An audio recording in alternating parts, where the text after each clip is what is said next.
என் முகத்தை பாடுறா, என் பர்சனாலிட்டியை பாடுறா. ஏய், நான் நல்லா இருக்கேன்னா? ரொம்ப சங்கடமான கேள்வி கேட்டுட்டல. முகமும் பர்சனாலிட்டி இல்லாம இருக்கலாம்டா ராகவா. ஏன்டா நான் என்ன வெறுக்கிற அளவுக்கு அவ்வளவு மோசமா இருக்கிறனா? யாரு அப்படி சொன்னது? அழகு இல்லாம இருக்கலாம் ராகவன். ஏன்டா என் முகத்துல கலையாவது இருக்குல்ல? ஆமா. ஏய், நீ ஆமான்னு சொல்லணும்னு நான் ஒன்னும் கட்டாயப்படுத்துறடா. என்னடா பைத்தியம் மாதிரி பேசிட்டு இருக்க? உனக்கு தெரியாதடா, இவன் மூஞ்சியும் முகரக்கட்டையும் பாருன்னு ஒருத்தத்தை என் காதல விழுந்து விழாம சொல்லும் போது நான் அப்படியே உள்ளுக்குள்ள வெந்து போறேன்டா ராகவா. ஏய், அழகா இருக்கிறவங்களை பார்க்கும் போதெல்லாம் நான் வெக்கத்தால தலைய குனிகிறேன். எதுவுமே அழகா இருந்தா மட்டும் பிரயோஜனம் இல்லடா. உடல் கருப்பா இருக்கலாம், உள்ளம்தான் கருப்பா இருக்க கூடாது. அழகான உடல் தேவை இல்லடா, ஆரோக்கியமான உடல் தான் தேவை.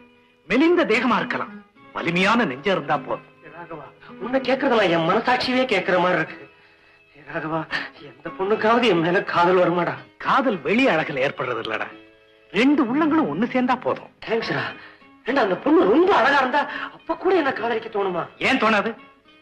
ராகவா, நான் ஒரு சர்வரடா. இப்படி கூட்டா கூட நல்லா ஓட வேண்டியவன் என்ன போய் காதலிப்பாங்களாடா?